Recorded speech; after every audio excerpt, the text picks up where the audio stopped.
Contra Krugman, episode 226.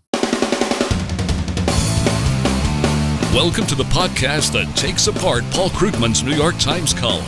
Join us as Tom Woods and Bob Murphy teach economics by uncovering and dissecting the arrows of Krugman, Nobel Prize winner, newspaper columnist, and destroyer of nations. It's time for Contra Krugman.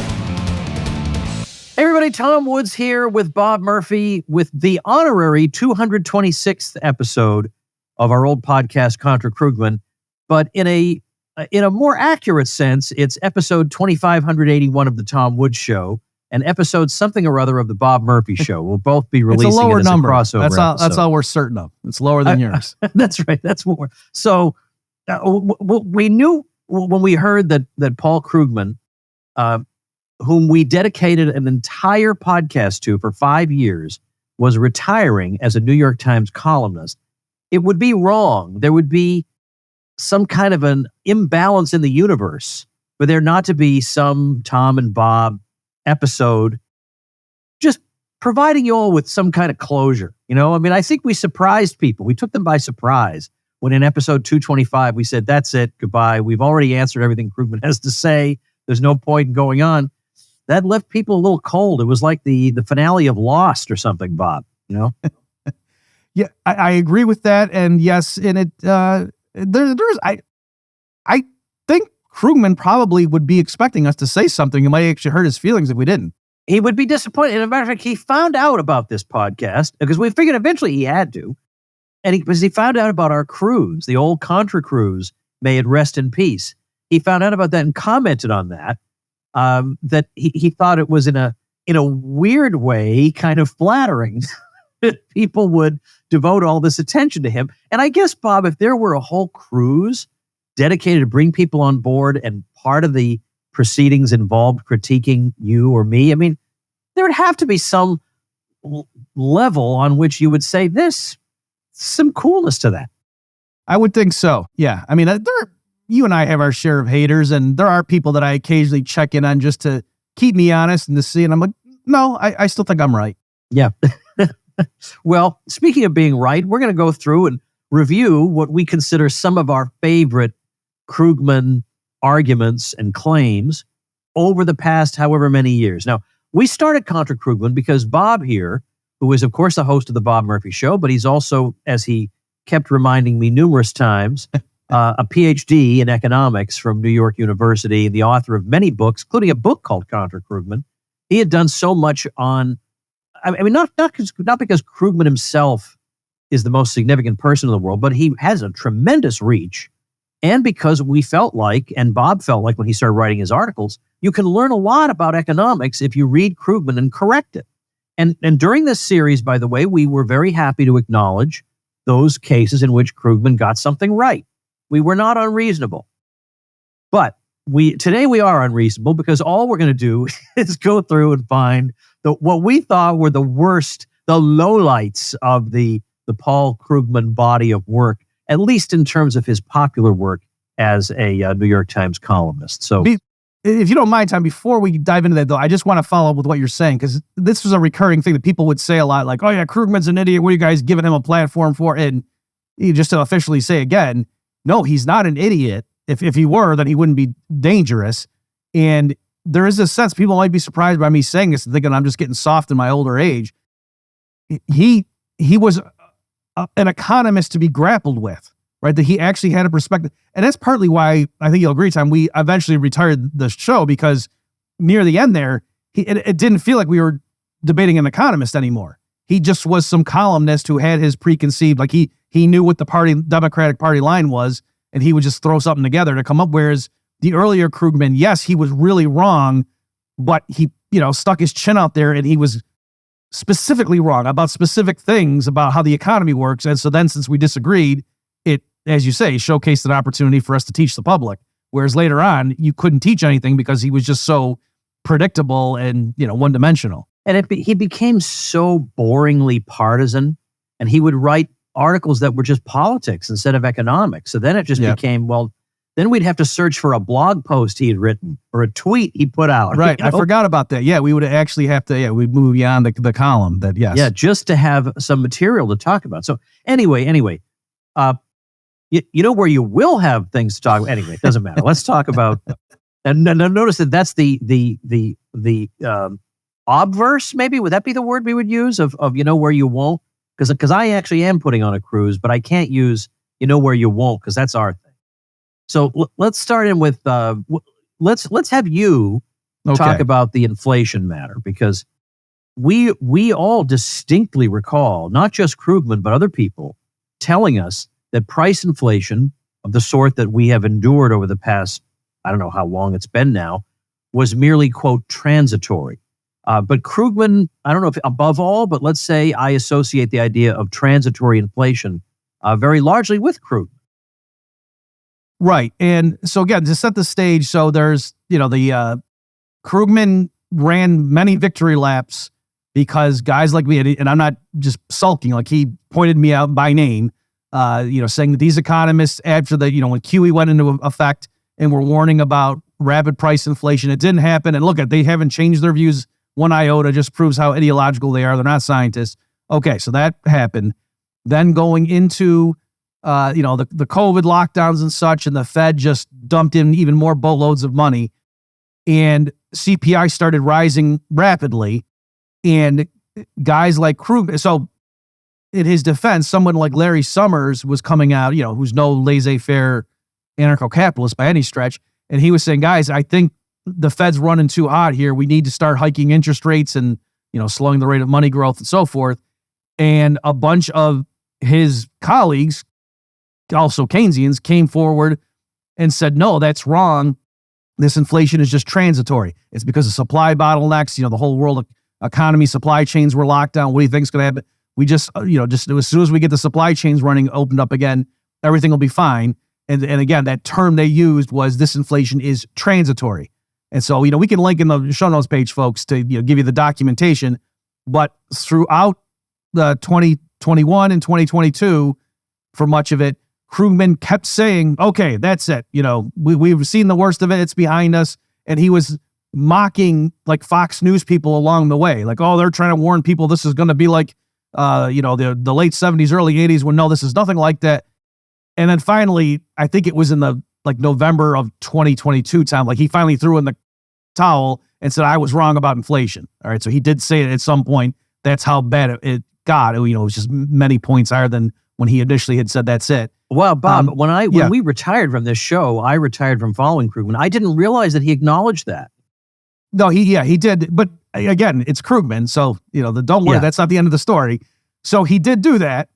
And he kind of had to, it's not, we should congratulate him. I mean, it was just, he had been so off. Like I said, when year over year inflation was around 5% and change, he was mocking people at Fox News for still worrying about inflation. Right. And then, of course it went much higher than that. And we had for people who don't know, they don't remember, according to the government's own numbers. Right. And I know people will say that they fudged it, but the official numbers showed that this was the worst CPI inflation in 40 years. Okay. So this wasn't some little blip. And so, he did say that time, but then after he kind of walked it back and he said team transitory was right after all. And then specifically, so I summarized this. So in September of 2023, Krugman had a tweet thread on this stuff. And he said, we could still have a recession, but it will be a policy error, not something we needed to control inflation that turns out to have been transitory after all. Okay. And so then I spelled out the step-by-step here. And I know we got to move on to the next one, but just to get, so at the time I responded to that and said to people, I just want to make sure you folks understand how amazing his move is. To review, 1, Summers said, meaning Larry Summers, we need to hike rates to rein in inflation. Too bad this is going to cause a recession. 2, Krugman said, no, inflation's transitory. It will come down without rate hikes, which will only cause a needless recession. 3, the Fed ended up listening to Larry Summers and it jacked up the rates very aggressively. 4, inflation comes down. Krugman says, see, no recession. Inflation was transitory. I was right. 5, Krugman admits there still could be a recession, but if it happens, it will be because of the rate hikes, which were unnecessary. And how do we know they were necessary? Because inflation came down with no recession. Okay, so I don't know if I'm conveying that, but it was the amazing back and forth throughout that people were warning if the Fed hikes rates, it's going to cause a recession. And then they did it and inflation came down and there wasn't an immediate recession. And then they said, okay, see, it was transitory after all. But he still left open the door. There could be a recession, but if there is, it's just because they raised rates. It's not because we needed it. So I don't know if I'm conveying how he was having his cake and eating it too, but he was. But again, Tom, big picture, he had admitted he was wrong and then later said, no, team transitory was right after all. So no, he ended up being right. So he gets to congratulate himself for admitting he was wrong, but actually he wasn't really wrong. Well, as I was prepping for this, and I was looking back at your book, Contra Krugman, and then looking back at some of the episode titles. Who was the narrator on that? Ah, boy, who would volunteer to narrate a book of that size? Somebody must have lost a bet, I would think. Yes, I mean, that was, I can't imagine somebody being as dopey enough. I'm the one who did it, everybody. I read that thing and I thought, geez, why won't Murphy narrate his own audiobook? And I figured out the answer to that question about 5% into the project. So, all right. So one that I dug up was involved Herbert Hoover. So Herbert Hoover, in the standard telling of it that the average American believes, was a stupid idiot who sat there and let the Great Depression unfold when he could have used all kinds of government policy to try to push it off. And by the way, these government policies to hold off the Depression, by and large, this is an anachronism because Keynes hadn't written the general theory yet in 1929, or indeed even in 1932. But in any case, it is alleged that Hoover sat by and let the Depression wash over the country, and his feeble administration gave way to the righteous activism of Franklin Roosevelt. Well, in particular, Krugman has gone on a kind of a tear on this, where he has said what he's trying to do is not tell us the history of the 1920s and 30s. That's not interesting. What's interesting is the lessons we're supposed to draw from that period that we can apply to today. So that when he's talking about the aftermath of the crisis of 2008, he was saying that we're dealing in the states, unfortunately, with 50 Herbert Hoovers. So, in other words, 50 state governors who were supposedly too stingy to engage in the kind of spending that's necessary to push economic activity forward. That if they don't spend and the private sector isn't spending, then everything grinds to a halt. So we need them to be the opposite of Herbert Hoover. Because in the old days, we all know Herbert Hoover in 1932, he says, made this, we don't want to repeat 1932. And then he talks about Hoover sitting idly by and cutting spending at the height of the Great Depression. But when you look at the numbers, you see spending going up through Herbert Hoover's term, but in particular, the deficit as a percentage of GDP rising throughout his term, so that by 1932, by the end of the term, the deficit as a percentage of GDP was at 4.5%. It had been 4% the previous year, so it was actually going up. So Hoover did not slash the economy or slash federal spending at the height of the Depression. To the contrary, he boasted of all the interventionism that he had engaged in. So the history that Krugman wants to tell is just not there. And it's not like these are difficult numbers to uncover. I mean, these are all official matters of record. But here he is, a Nobel Prize winning New York Times economist, and he is at the very least creating the false impression in people's minds that, well, we had that stupid dunderhead from 1929 to 1933 who did all kinds of stupid dunderhead things at a time when we could have used vigorous federal spending, when in fact we got vigorous federal spending. We got plenty of deficit spending in particular, which is generally what Krugman calls for in situations like that. That's what we got, and we're still mired in the Great Depression. Yeah, I mean, Herbert Hoover was the most interventionist president in U.S. history during peacetime up to that point. And so the analogy I've used a lot is to say, if you want to claim that his inadequate response to the stock market crash is what caused the Great Depression, then that raises the question, it's not like all the previous presidents were more interventionist and then Hoover came along and said, no, I'm not going to do what those previous ones did. So how come the Depression didn't happen, the Great Depression time and time again? It's a bit, the analogy I've used to say, it's like blaming, there's a plane crash and you say, what caused that? It's like, oh, gravity. I mean, yeah, you can say gravity is involved, but obviously there's got to be something more specific than that, because that was true. The unwillingness of presidential administrations to have massive budget deficits during peacetime, that was true throughout U.S. history up to that point. So that really doesn't explain how come the stock market crash of 29 then ended up leading to a decade-long depression.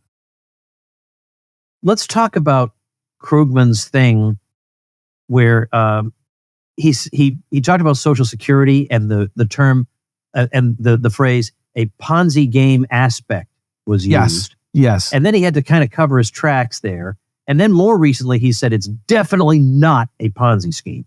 So what was that all about? Yeah, so this one, just to give people some connection here, this one and the next one we're going to cover, folks, are two cases in which Krugman really gets upset when people on the right wing quote him from previous articles. He does not like that. All right, so the one you're referring to here, Tom, is this. For some reason, people must have stumbled upon it in 2011, because now this is a blog post from Krugman, September 14th, 2011. The title he gave it is The Ponzi Thing. And he says, well, I gather that a lot of right-wingers are quoting selectively from a piece I wrote 15 years ago in the Boston Review, in which I said that Social Security had a, quote, Ponzi game aspect. As always, you should read what I actually wrote.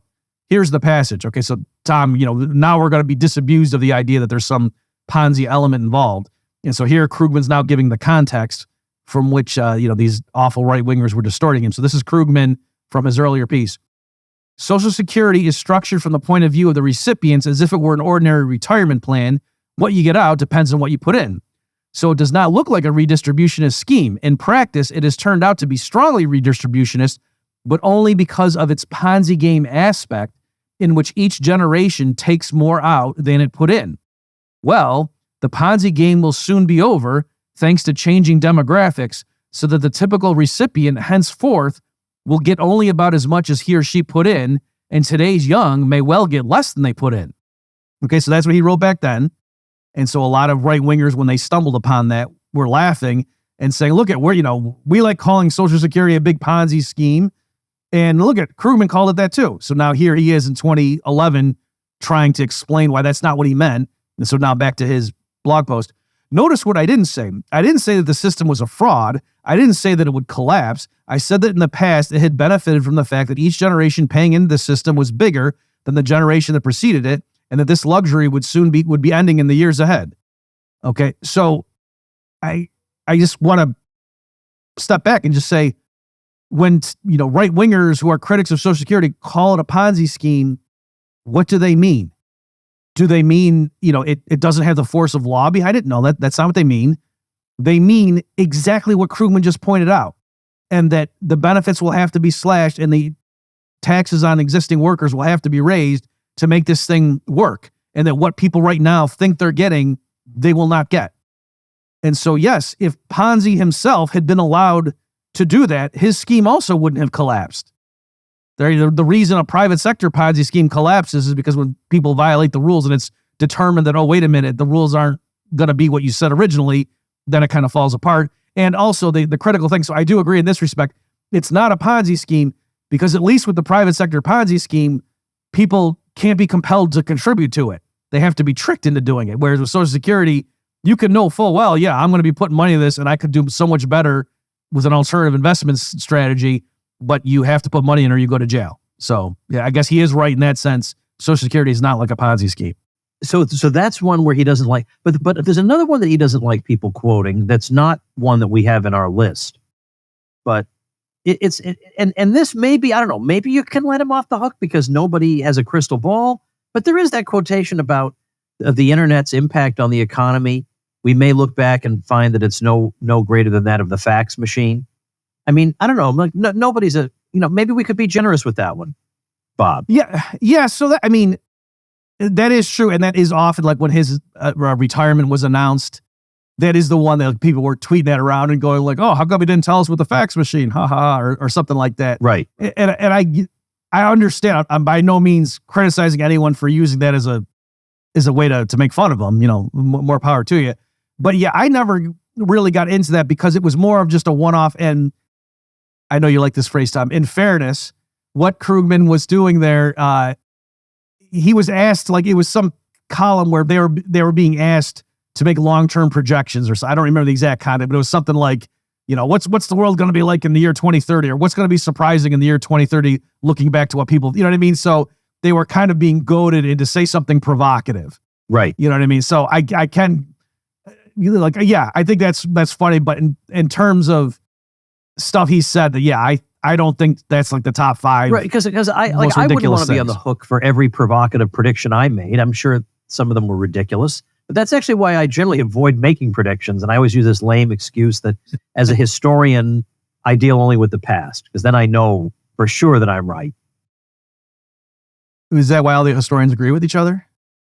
I beg your pardon? Is that why all the historians agree with each other? Don't even get me started about my stupid profession. All right. Although, we're only 10% worse than your stupid profession. All right. So how about this one? This one he really did say. And he's got to really dance around this one. But this thing where he says that it was necessary for Greenspan to take the tech bubble, so this .com bubble from the late 90s into 2000.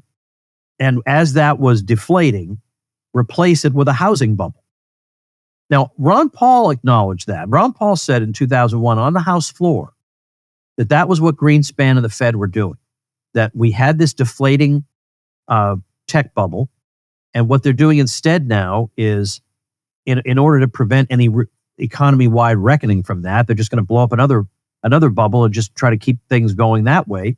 And so then you wound up with a case where we had, for the first time on record anyway, we had housing starts actually going up during a downturn, which was, as I said, never seen that happen before. And Ron Paul was predicting that this would lead to very bad problems. And in fact, it did. It led to we saw what happened with Fannie Mae and Freddie Mac, and a lot of people who were in real estate, or who had been speculatively in real estate, or had come to the conclusion that they had experienced a tremendous windfall because of the growth in their home values, and they had taken out home equity loans, and then suddenly everything turns around on them. It was a really bad disaster, not to mention major financial institutions just were no more after the reckoning from that thing.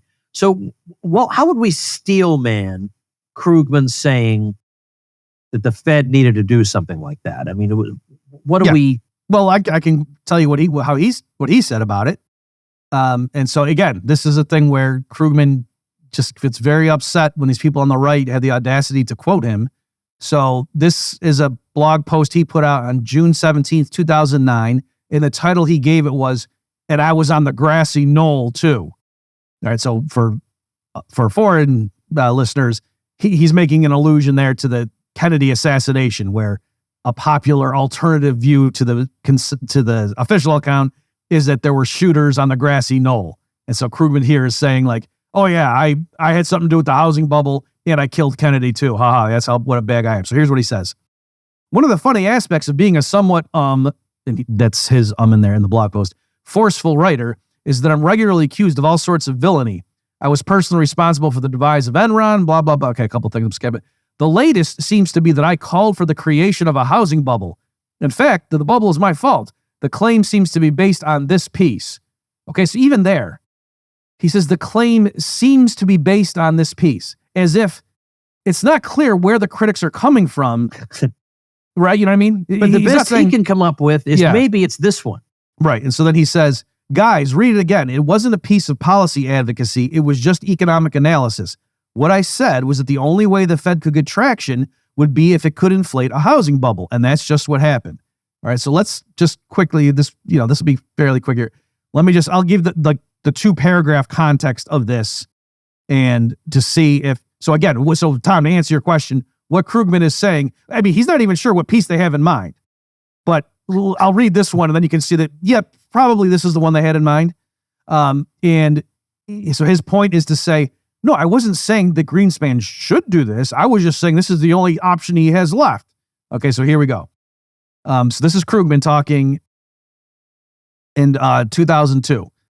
A few months ago, the vast majority of business economists mocked concerns about a double dip, a second leg to the downturn. But there were a few dogged iconoclasts out there, most notably Stephen Roach at Morgan Stanley. As I've repeatedly said in this column, the arguments of the double dippers, meaning a double dip recession, folks, made a lot of sense, and their story now looks more plausible than ever. Right? So he's saying the people warning the economy is going to slip back into recession, it looks like they were onto something. So this is still Krugman now. The basic point is that the recession of 2001 wasn't a typical post-war slump brought on when an inflation-fighting Fed raises interest rates and easily ended by a snapback in housing and consumer spending when the Fed brings rates back down again. This was a pre-war style recession, a morning after, brought on by irrational exuberance. To fight this recession, the Fed needs more than a snapback. It needs soaring household spending to offset moribund business investment. And to do that, as Paul McCulley of PIMCO put it, Alan Greenspan needs to create a housing bubble to replace the NASDAQ bubble. Okay, so again, without just going through and reading more, but I'm telling you folks, if you go and read that, yes, it's pessimistic, but he's saying, because I don't think Greenspan's going to be able to pull this off, that's what's going to need to happen. And so that's, as you can see, folks, when Krugman says, I think they must be talking about this one. Yeah, that's when they're talking about, Krugman, where you said, quoting someone else, Greenspan needs to replace it with a housing bubble. And what's funny is I was actually steel-manning him in my recollection, Tom. A lot of times when I'm like in public and referring to this, I would say, I think maybe he called it a boom. And you know what I mean? Because a boom just sounds like, a strong, vigorous, growing economy, whereas bubble almost by definition means it's unsupported by the fundamentals. Right. And so even in my recollection, I was giving him more of the benefit of the doubt. Say, no, actually, I don't know. Did he actually call for a bubble? Maybe he said housing boom. Like I would catch myself to make sure I wasn't, distorted. But no, he said bubble. And then we don't, we need to document it all here. But over the years, after his initial, and I was on the grassy knoll too, he just kept coming because people just kept hammering because they went up and dug up more things. It wasn't just that one-off thing. Like people dug up video and such of him over the years early on, talking about, the rising, spending on housing and how that's the asset he's spending is replacing it and da-da-da, right? So there was lots of other stuff showing that Krugman was fine with what was going on at that point and that thought this was what Greenspan needed to do. And so he just kept coming back and he had various lines of defense. And so, there he said, it was just, I wasn't endorsing it. At another point, he said, I was just quoting somebody else. I wasn't approving of that. And then one time he said, I was just joking. He actually said, come on, guys, you don't recognize a joke. And, and the person, spelling that out was just like saying, how could any English speaker read that column and think he was making a joke? That's not what, was happening there. So in any event, that was just a classic Krugman episode where people had the audacity to quote him from before. And also, too, this isn't some weird thing. Like, that's the Austrian critique of Keynesianism. As you say, Tom, that was Ron Paul's point here. That's how Keynesianism works, is they just keep spawning one asset bubble after another, and you're never going to get out of that cycle. All right, let's see what we got here on the greatest hits. I should have brought some Cheez-Its and some tangerine juice, both of which I have. I'm sorry to say, now in this age of RFK Jr., we do have some Cheez-Its in the Woods household, even now. Is tangerine juice too sugary? Would he be opposed to that? Oh, that he might be okay with in moderation. But it was more the Cheez-Its I was reproaching myself for. But I went off tangerine juice for several years after Contra Krugman. And people would come up to me and joke about it. And I would say, look, I'm past that, man. You're living in the past, man. And then like a week ago, my wife bought me some out of the blue. And doggone it, Bob, I forgot how good it is. I was right the first time. Yeah. It's a good drink. Delicious. So you know where you won't see someone running away from his past statements. Well, as a matter of fact, half of this episode is about somebody running away from his past statements, unfortunately. In fact, he's running away from his whole column at this point. Yeah. All right. Well, we did, I'm trying to remember if we actually did an episode on it or if it was just an article you wrote. But regardless of whether it was one or the other, there was a couple of economists had come out with. There was a series of examples showing that quote unquote austerity had been followed in certain cases by economic prosperity. Because remember, after 2008, there were allegedly all these cases of quote unquote austerity, which was supposed to imply very, very heavy government budget cuts around the world. And there was a lot of very critical commentary about that.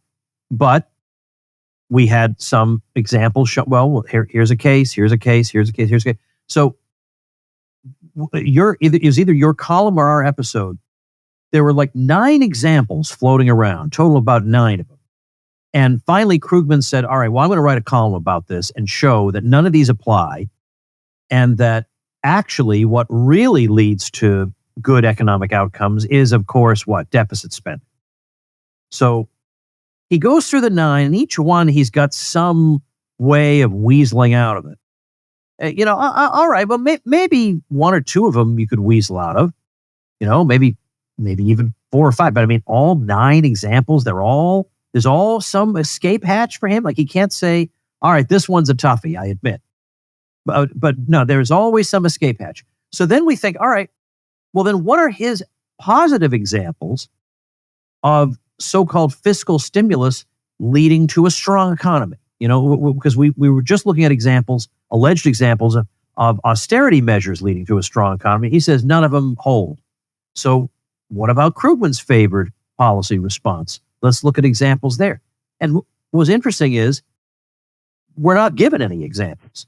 The alleged examples we are given are actually all counterfactuals. For example, the 1930s, we're given that. The 1930s was double-digit unemployment the whole decade. And that's what they're giving as their counterexample, but they're saying that it would have been worse if it hadn't been for us. Now, of course, there's absolutely no way to go back and prove that. That's just an assertion. It would have been worse. So they were able to come up with, or the Obama stimulus. Well, the Obama stimulus was not followed by immediate prosperity.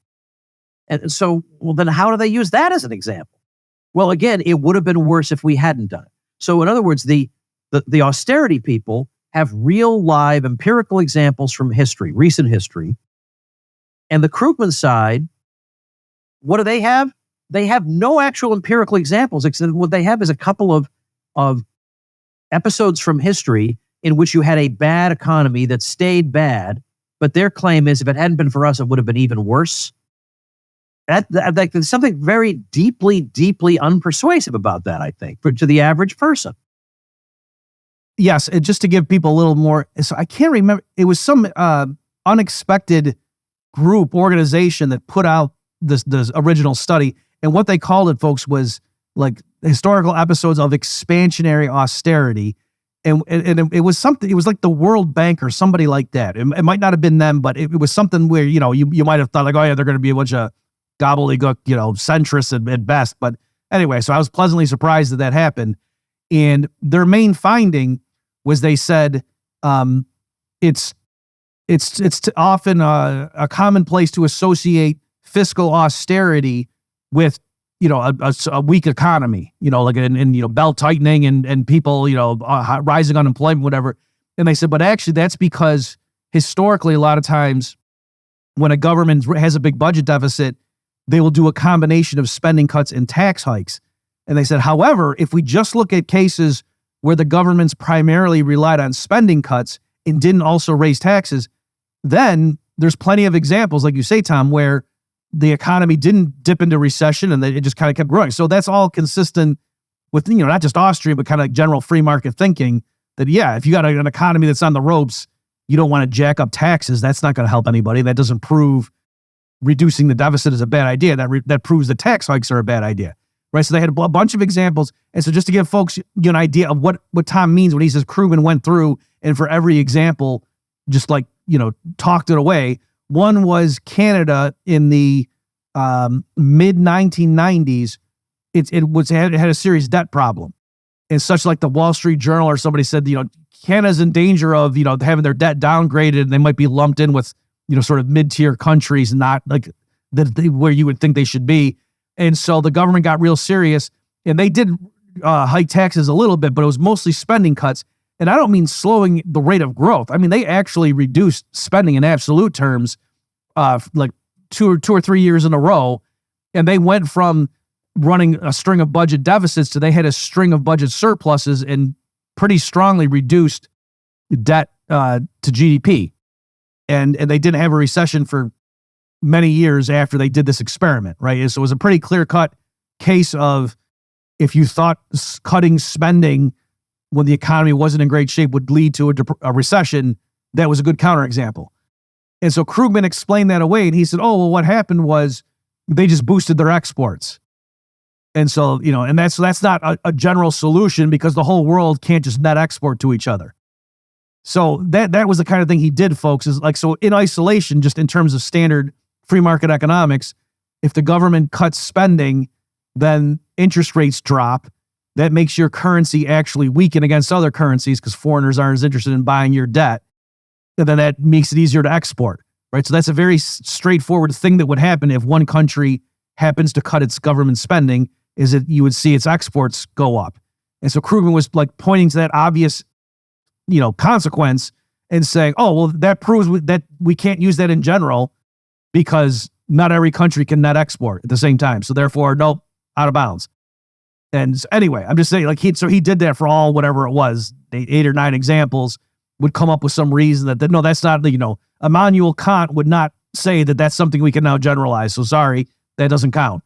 And like you say, again, just to emphasize, folks, Krugman literally did not have one example where his proposal worked in the sense of the economy was in bad shape, they did what Krugman thought should be done, and the economy got better. No, always, the economy got even worse in absolute terms. And again, they just said, wow, look how bad the economy was. It's a good thing we had those deficits. Unfortunately, they were too small. But it's a good thing we didn't do nothing like the Austarians suggested. Otherwise, everyone would have died.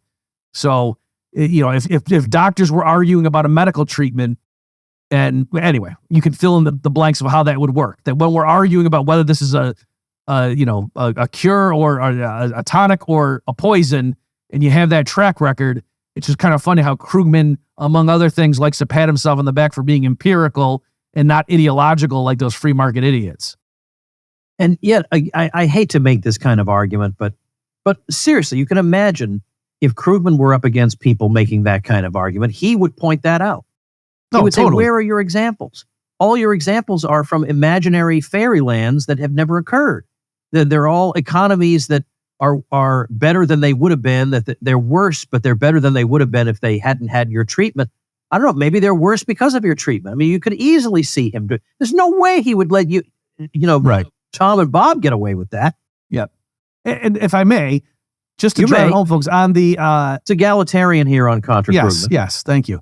On the Obama stimulus package, that one was particularly egregious because, Obama's the newly elected president. He's coming in. It's Christina Romer and Jared Bernstein were the chair and vice chair, or whatever the number 2 position was called, of the Council of Economic Advisors. And they did the economic analysis, making the case for, what we now refer to as the Obama stimulus package. And I don't remember the numbers off the top of my head, but, unemployment was, I think, 7% and change when this analysis came out. And it warned, saying, if we do nothing, unemployment's going to get up to 8%. But if we pass this, we'll contain the rise to such and such. So they did get the stimulus package, and unemployment not only went higher than what they said would happen if we had the stimulus package, it went higher than what they warned would happen if we do nothing. So in terms of what could the data possibly show to make people think, maybe the stimulus made things worse, it couldn't have been better than that. And again, they just said, wow, the economy was in worse shape than we realized. It's good that we passed that. It's just too bad it was too little, too late. But man, we really needed that stimulus because look how bad the economy was in, the shape the economy was. So again, it was a tautology that they just think the way the world works is government deficit spending creates more employment than otherwise would be the case. And so, and in fairness, they're not wrong just from that one thing. Like, it's possible somebody goes in to get chemotherapy and he dies from cancer. That one case doesn't prove chemotherapy doesn't work. But if every single person who went in, the doctor said, you got this much time to live, but if you get chemotherapy, we can extend it. And everyone died sooner than what the doctor warned would happen without chemotherapy. After a while, you might start wondering, I'm not sure this is helping. You could imagine somebody saying, and in fact, I think probably you and I have said, what exactly would have to happen in the real world for a Keynesian to say, maybe my counter-cyclical policy doesn't work? Like, what exactly would have to happen if not what we see all around us? I mean, what would you have to see? But on the other hand, I could see Krugman's side saying, well, you dogmatic Austrians, you're not going to change your opinions on the basis of empirical examples, so why should we? So what would your response to that be? So for one thing, so number one is we often couch our analysis both in terms of like our policy conclusions, both in terms of like ethical issues and, economic predictions, or not predictions, but like positive statements about how the economy works. All right. So it's, I think as libertarians, it's fine to say like, yes, even if for some reason it would cause more employment, still, robbing people at gunpoint or whatever, I think it is immoral, right? So it's not that your libertarian views would necessarily be in jeopardy. And I think certainly people like Murray Rothbard were clear about that. And some say, oh, that's why he's showing he's so partisan. But no, I think that shows that, the corpus of libertarianism doesn't depend just on, that specific thing. Beyond that, though, I disagree. I mean, I certainly have been much more careful about saying things about price inflation, for example. I infamously lost a bet in 2010-ish on that matter. And so, yeah, it's not that made me flip all of a sudden and now I'm pro QE or something, but I am much more careful about how I talk about those things. I've changed my views on a lot of things, regarding international trade, for example. My views on that have definitely evolved over time. Not so much because of empirical evidence, but just because of, people bringing up objections and I'm just realizing, just to give you an example, Tom, to beat up on the mercantilists to say, oh yeah, they just thought importing gold coins and silver coins would make their nation wealthier. Now I'm like, well, it actually did, right? Like your households, other things equal, the more gold you have in the treasury, that's not a bad thing, right? So anyway, I'm just saying my views have evolved over time, even though we rely on the, a priori method in economics. If I realized there was a mistake in my reasoning or there was some consideration I left out, I am happy to alter that. So I guess that's what I would respond with. All right. Fair enough answer. Well, what about here we have, it's not clear whether we have empirical examples of alien invasions. We may have had alien visitations. We're not taking a position on that here on Contra Krugman. We're agnostic. Are you agnostic on that question? I am agnostic on that question, yes. Okay. So I do not we have think to that reckon Tucker with Carlson's Paul a liar. Krugman, who at least wanted us to imagine it as a thought experiment, as in illustration of the value of, again, Keynesian policy during a difficult economic time. So what exactly, do we even have a clip related to this? Yeah, we'll play the clip, folks. Let me just set the clip up. So it's here, Krugman is on a CNN show. Ken Rogoff is a much more, he's Keynesian, but he's much more reasonable. And I think, I can't remember if he was at Harvard or MIT. But anyway, they're both, in the Boston area. And so just in case people don't know the reference, so Rogoff, he is in favor of deficit spending, but he wants to be reasonable about it and say, as long as infrastructure makes sense. And he says, not like these big prices. And so there he's referring to infamous infrastructure spending in the Boston area that was way over price, way over budget, and just took forever to come through. And then there was even probably the big dig. Yes, right. That's what he's referring to. So that is for people who don't know the rest. So that's the context here. So that Rogoff is going to go first, and then the host, steeped in Keynesian economics, is going to say, well, no, what does it matter? And so anyway, we'll go ahead and play the clip, and you'll see. Infrastructure spending, if it were well spent, that's great. I'm all for that. I'd borrow for that, assuming we're not paying Boston big dig kind of prices for the infrastructure. But even if you were, wouldn't John Maynard Keynes say that if you could employ people to dig a ditch and then fill it up again, that's fine. They're being productively employed. They pay taxes. So maybe Boston's big dig was just fine after all. Think about World War II, right? That was actually negative social product spending, and yet it brought us out. I mean, partly because you want to put these things together. If we say, look, we could use some inflation, Ken and I are both saying that, which is, of course, anathema to a lot of people in Washington, but is in fact what the basic logic says. It's very hard to get inflation in a depressed economy. But if you had a program of government spending plus an expansionary policy by the Fed, you could get that. So if you think about using all of these things together, you could accomplish, a great deal. I mean, if we discovered that space aliens were planning to attack, and we needed a massive buildup to counter the space alien threat, and really inflation and budget deficits took secondary place to that, this slump would be over in 18 months. And then if we discovered, whoops, we made a mistake. There aren't actually any space aliens. So we need Orson Welles, is what you're saying. No, there was a Twilight Zone episode like this in which scientists fake the alien threat in order to achieve world peace. Well, this time we don't need it. We need it in order to get some fiscal stimulus. All right, so that's become somewhat infamous. But the idea here, the key thing here is not the alien invasion aspect, but the purpose of the alien invasion example is to show that even if there were no alien invasion, we just thought there was an alien invasion, it would still be beneficial for us to engage in the spending, because it doesn't matter what the spending is on. That's what some of the, is that what, do all Keynesians think that way? That it actually does not matter, strictly speaking, what the spending is on? I mean, I guess if they didn't think that, I guess they wouldn't be a good Keynesian. So I think yes, and so as far as it goes. So in fairness, again, so Rogoff there, I think his point is, let's be sure to try to get something good for the money. And then again, the host pushing him was just saying, but strictly speaking, that's not essentially the argument, right? So I don't know if Rogoff would have, well, no, I mean, even at the end of the clip there, time you kind of said Rogoff was still being a bit sarcastic about, we need Orson Welles. So I guess, to answer your question, Tom, if we were going to classify Rogoff as a Keynesian, that he was not in favor of what Krugman was saying and thought it was kind of absurd. But yes, the essential point, and this isn't something Krugman made up.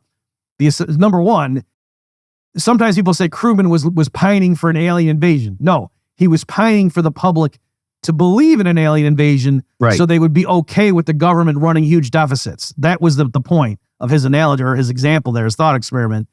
And so, yeah, we build a bunch of weapons that we don't end up needing, and we can just even throw them in the ocean. That's fine. Okay. So so he was agreeing with the host's point that yes, if we're going to build something useful, that's gravy, but we don't need to. And Keynes famously, I don't remember if it was actually in the general theory or later. I think it was in the general theory. Famously, is it literally dig up holes and fill them back in? What Keynes said was, if the government took money and put it into bottles and buried it in a garbage heap, and then had private enterprise come, and if you found the bottle, you got to keep the money inside. So that was Keynes's example. I think it was in the general theory. That was definitely something he said in print. He may have also said dig holes and fill them up. I don't know, but I remember the bottles example. Yeah. So yeah, and that again, it's not, folks, to be clear, it's not that John Maynard Keynes was saying this is what I think government should do, but he was just saying, to make the point so you get it, that would be better than doing nothing. And so all the more, how good would it be if we paid people to build bridges and, clean up litter and stuff like that?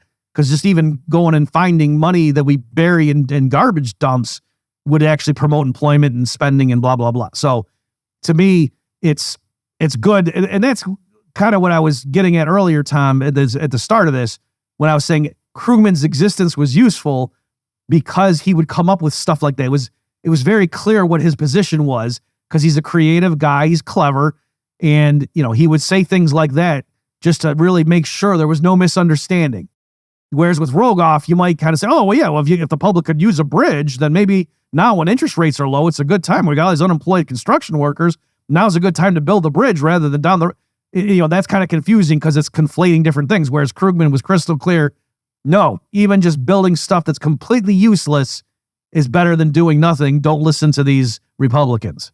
So I think what sometimes happened with Krugman is that bell curve meme that we've seen. You know what I mean?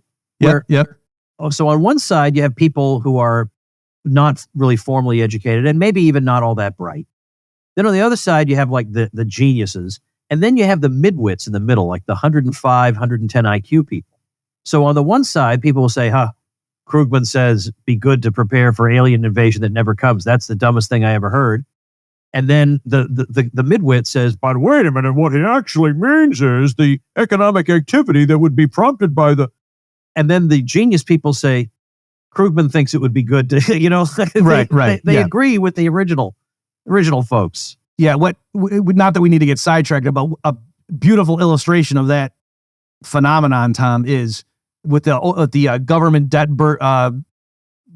being a burden to future generations, that whole thing. Yeah. Where, yes, like this standard right-wing Fox News kind of guy, like, oh no, the government shouldn't be running a deficit because that's like us just passing the tab down to our grandkids. And that's a little bit simplistic, and yeah, it's not clear. And then Krugman comes along and says, well, no, because if we also pass the treasury bonds down, then it's a wash as far as future generations are concerned. It's just, some of our grandkids are paying interest to other of our grandkids and so on. And then, like you say, then the actual smart, Buchanan and people like that come along, and then me, after I realized what was going on and explaining it to people, was that no, actually there is a subtle sense, because today's generation doesn't just necessarily hand over the treasury bonds. They might sell them to existing workers. And so in that sense, it really is like an intergenerational transfer. And there is a legitimate sense in which you are living at the expense of unborn generations who aren't even alive to vote on the matter. And, so that it's the boomer who's thinking, no, we should just pay our bills fair and square and not have huge deficits. There is something very defensible in that, even though, that person couldn't write out an economic model and explain exactly how, and he wouldn't be able to answer Krugman's objections. All right, let's take a look at where we are on this. Oh, so do we also have the clip for Krugman talking about healthcare in Canada in front of an audience? Yes, and it's very apropos. Know as well as he thought. Yeah, it's very apropos, given the current discussion about, oh, geez, don't these Americans know that everyone else has got great healthcare and it's not for profit? So yeah, this is one of my favorite Krugman episodes where this just blows up in his face. And folks, as we're getting ready to play this clip, just watch here. It's not just that Krugman was wrong. Look at how gleeful he is in the beginning and how sure he is that he's right, and these idiot right-wingers don't know what they're talking about, and how it doesn't turn out well for him. Yeah, actually, can I just do, I wanted to ask a question. Please go ahead. I wanted to ask actually two questions to the audience. First, how many Canadians in the room, please raise your hands? We have about 7 hands. Not as many as I thought. Okay, of those of you who are not on the panel who are Canadians, how many of you think you have a terrible healthcare system? We see almost all of the same hands going up. Bad move on my part. Well, that was kind of embarrassing. Yeah. So, I would want to make absolutely sure I knew that crowd inside and out before I throw a matzo ball like that out there. Or at the very least, not say, here, let me try something. Yeah, just to say, I'm curious to see how this goes. Just on the off chance, sort of like Hillary Clinton clearly did not have a concession speech ready. It didn't even occur to her that she might lose. So, right. But it just never dawned on him that anybody would have seen this differently from how he sees it. But right, that I think you're right to point out here that this isn't just like, aha, that was embarrassing. It's not like he went up to try it, amateur hour at the Improv and his jokes bombed or something. It's that, yes, he is just and this is why we've talked about, Tom, over the years, how I can be in Europe and people will come up to me and just thank me for the Krugman podcast. And why is that? And why was there a cruise devoted to him? It's because he was so smug and dismissive and just so nasty with the people he disagreed with, that whenever he was caught really doing something stupid, everyone just loved it. And that's why people liked our podcast so much. In other words, it wasn't just that they disagree with. There are plenty of Keynesians that are, a Contra Rogoff podcast would not have been as popular, just because he's not a complete jerk. Well, I think I have this sense that they wouldn't cheer us on. but that I think some of his colleagues probably weren't all that unhappy that there was a Contra Krugman podcast. I mean, I recall him being somewhat nasty to Jeffrey Sachs, who doesn't really see eye to eye with us, but he doesn't deserve to be ridiculed and treated like an idiot by Krugman. Yeah, I don't think I'm speaking out of school. It might have even been public. But yeah, when there was a period, unfortunately, Tom, I can't remember the exact details, but Krugman was disagreeing publicly with Sachs, and he was misrepresenting what Sachs said. And then I jumped in to clarify, and it wasn't even like it was something I cared about one way or the other, as far as I can recall. It was just, I couldn't stand idly by, and because I realized how much Krugman was mischaracterizing Sachs' position. And so I jumped in, and then Sachs, I don't know if it was public or if he sent me a private note, but he just said something like, "Hey, thanks, I appreciated that." So yeah, for what that's worth. Oh, well, actually that is nice. Yeah. And Sachs is good on he's had some interesting good things to say on foreign policy, well, especially late. Am I right in thinking that not just good, but like courageous in the sense that, he's got a bunch of, he doesn't need to stick his neck out like that. Like he's got bridges he might be burning because, he's Jeffrey Sachs, and yet he just feels like, no, I need to say these things. He's not making himself more welcome among his peers and colleagues. That's for sure. Now, these examples that Bob and I have been giving, these were the things we came up with as we thought about what were the greatest examples of Krugman's slipperiness or a downright wrongness over the years. But this is all mere prologue to what is to come, ladies and gentlemen, because we've been working up to something.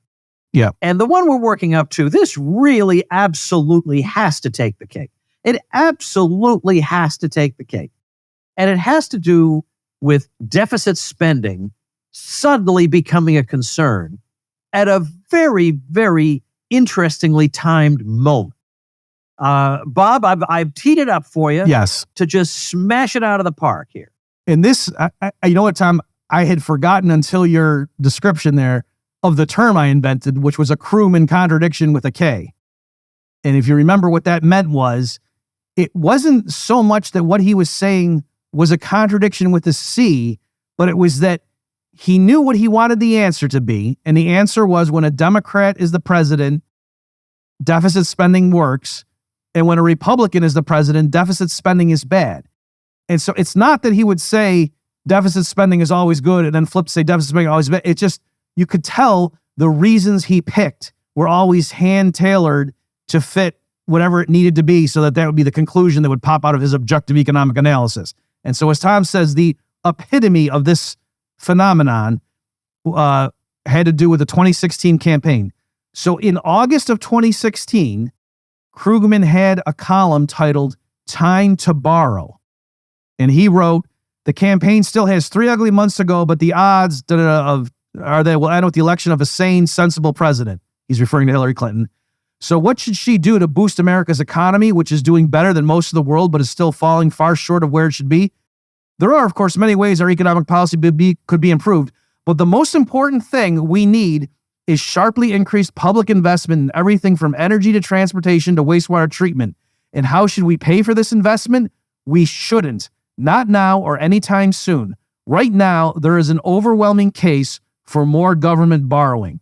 So again, that was August 2016 when Krugman looked at the odds, and it was 83% chance that Hillary Clinton was going to win. Hillary Clinton did not win that election. Now, in January 2017, so I leave it as an exercise to the listener, that's less than 1 year later, okay? August 2016 times... Yeah, it's not even half January a year 27. The title... So Krugman doesn't pick the titles, but the titles were fair. Again, the previous one, August 2016, was "Time to Borrow." The title that the Times gave to Krugman's January 2017 op-ed was "Deficits Matter Again." And there he was saying how he was concerned about the reckless spending that might happen under the incoming Trump administration.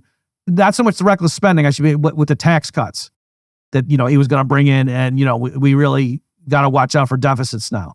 And so this harkens back to Krugman under the George W. Bush years said he was going to go refinance his home mortgage because he was so terrified about what I think at the time was like a 300 billion-ish deficit was going to do to interest rates. And then, of course, Krugman made, a mini career out of saying why the deficits in the Obama years were totally fine. And so people accused him of flip-flopping, and he would, how could you possibly suggest, no, you don't understand, the economy was different. And so then here we had another example where the time span was condensed, and it went from August 2016 to January 2017, where it was first time to borrow, and then, oh no, deficits matter again. And incidentally, just for completion, and we did do an episode on this, Tom, if you go through the reasons Krugman gives for why, for what he said about Trump, it did mattering, like a lot of that was true under Clinton. And then I think more specifically, if you went and looked at the August 2016 column for why Krugman said it's time to borrow, those things were all still true in January 2017, right? So anyway, that was the example of what I'm saying. So that's about the Krugman contradiction. It's that the criteria he selected to explain why this is the answer of my completely positive, non-ideological, nonpartisan analysis, he just changed what the criteria were to determine is it time to borrow or not. So, and of course, knowing that Trump would be in a position where, very little, there's no way the structure of the federal budget and the level of federal borrowing is going to change very much with the change of administration. But what does change is that now he's able to use that as a source of criticism rather than praise. Yeah, exactly. Just like, again, in the George W. Bush years, that was a big. And actually, to go back to your depression example, I remember that was one of the points I made, was that the budget deficit under Hoover was as big as a share of economy as it was in the Reagan years. And, I don't remember all the Democrats at the time complaining about what a weak-willed deficit runner Ronald Reagan was. I kind of remember them saying how his awful tax cuts for the rich just sank our country into debt, and this is complete profligacy and completely irresponsible. As FDR did in the 32 election, complaining that Herbert Hoover was a big spender, and while the private sector is having to tighten their belts, here's Herbert Hoover spending money like a drunken sailor. That was also a key part of FDR's first presidential run, for what that's worth. Bob, I hate to have to say it, but I think we might be at the end. Is that possible? Are we at the end of another episode? I think so. And it's almost like, how Mises University, like that last day would almost be depressing. As this approached, I almost don't want to end the point, but I think what more can we say on this last one? And yeah, I do feel like we may have to wrap it up.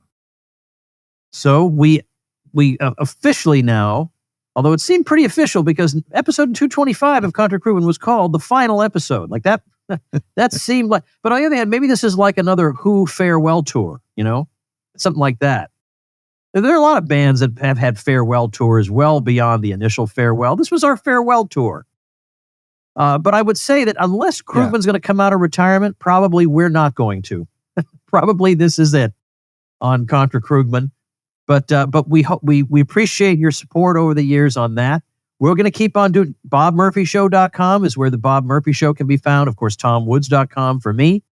And Bob, I guess you and I will just pledge to the audience that when circumstances call for it, and there are particularly bad fallacies out there, we will band together again and give them a good old smash like the old days.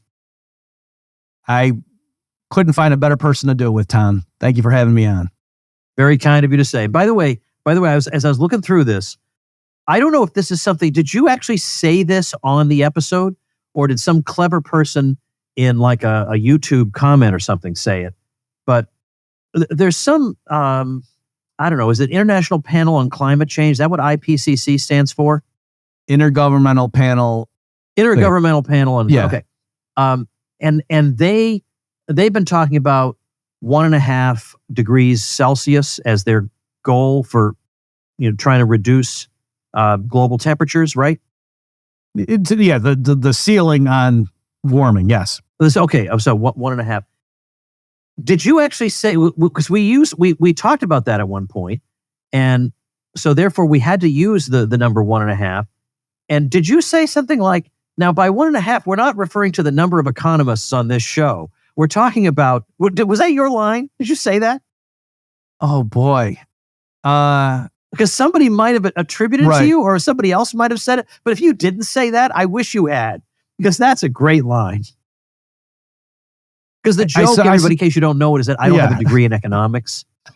So I don't even know if I deserve to be a half, but that still is a funny line. Yeah. It's a shame if you didn't say it, but let's just go with you said that, and it's part of the lore of the show. Yeah, I would love to say that I did, but probably since it's not jumping out. I mean, it is familiar. Like once you said it, I remember that was a thing. So but probably I would be more like, oh yeah, I totally said that. So on the other hand, though, I don't know if you've had this. I've had people email me columns that I wrote for Mises.org in like 2007, and I have no recollection of writing it whatsoever. But by forensic analysis, I can conclude I am the only person on earth who could have written it. So I know that I wrote it, but I have no recollection of writing it. And I'm talking like a long critique of like a Steve Landsberger. I mean, it's not just a little blog post. So maybe I did. I'm going to remain agnostic. Maybe I did have that joke. I just can't remember. Well, perhaps we'll discover someday. But either way, Bob Murphy, I hope people will check out the Bob Murphy Show. Thank you for revisiting our old days of glory. And I don't know. I don't know if I want to thank Paul Krugman, but certainly you gave us ample material to work with and to teach people economics by teaching the opposite of. So I guess there's some merit in that. So thank you, Bob, and thank you, ladies and gentlemen. You've just experienced another episode of The Bob Murphy Show, the podcast promoting free markets, free minds, and grateful souls. For more information and to subscribe to this podcast, visit bobmurphyshow.com.